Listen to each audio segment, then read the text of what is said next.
Greetings, I'm Raun DaMon from the Alley 99 show, on special assignment on the southern rim of the Grand Canyon.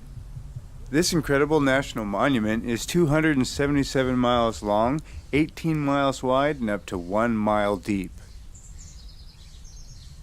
The Grand Canyon is so large it could be seen from space. You may be wondering how the canyon was formed. Well, my friends, the answer is through the natural occurrence of erosion and tectonic plate movement. Erosion is a process of nature by which mountains crumble through the forces of water, ice, wind, and the unrelenting heat of the sun.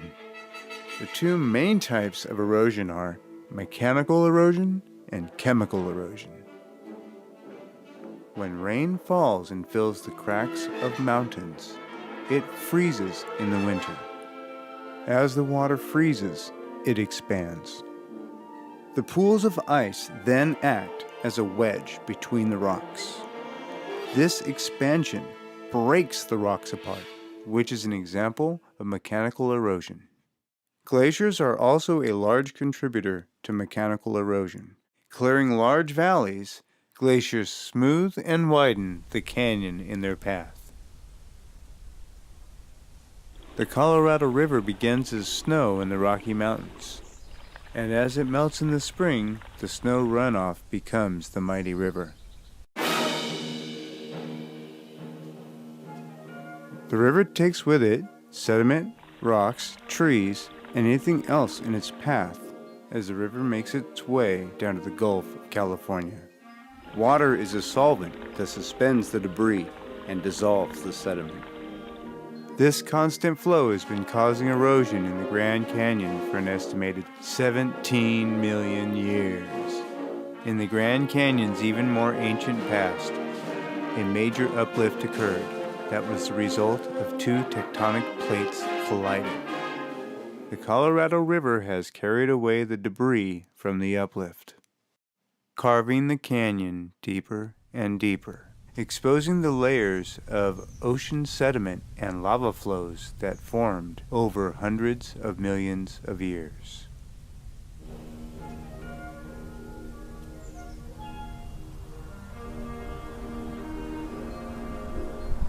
These layers erode at different rates, causing amazing rock formations.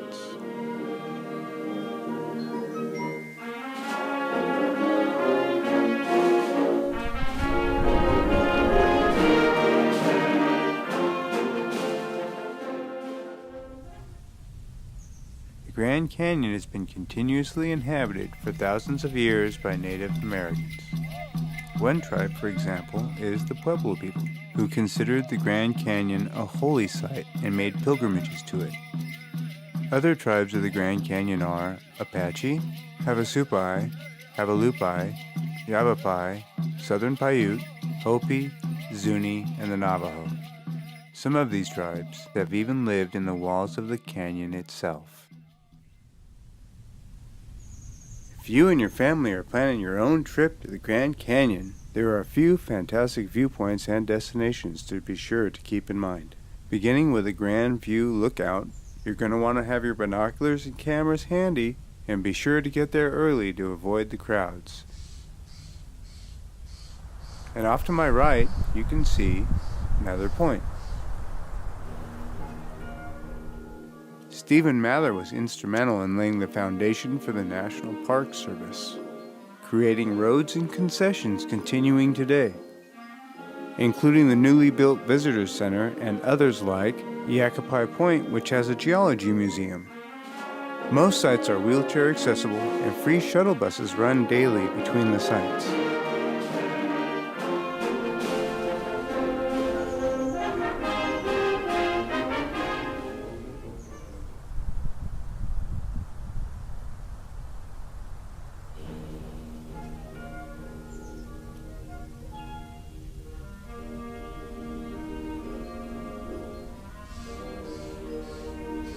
And Yaqui Point with its beautiful sunsets.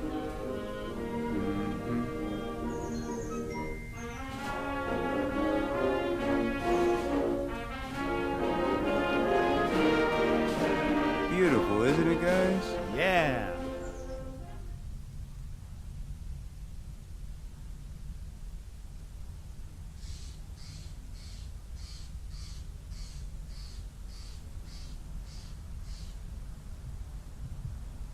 If your family enjoys camping, there are plenty of campgrounds near the southern rim.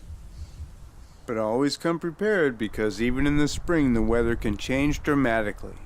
Now here's Baldwin with some safety tips. Thanks, Ron. The Grand Canyon is a fun and exciting place to visit, but it can also be very dangerous. All Grand Canyon visitors should use caution and always walk, never run near the edge. Floyd! The National Park Service recommends that you never get any closer than 6 feet to the edge of the canyon. Gusty winds are common near the edge of the canyon, and most of the rim has no railing. When camping or picnicking at the Grand Canyon, it is also important to always throw away your trash and keep a clean campsite. The local ravens are always on constant patrol for any food you may leave unattended. Animals such as mule deer and squirrels may also visit your campsite. It is important to never feed any wildlife. It can be dangerous for you and it's unhealthy for the animals. The Grand Canyon is an amazing destination and an incredible sight to behold. I'm Raun DaMon on special assignment for the Alley 99 show, reminding you to pack it in, pack it out, and be good to your neighbors.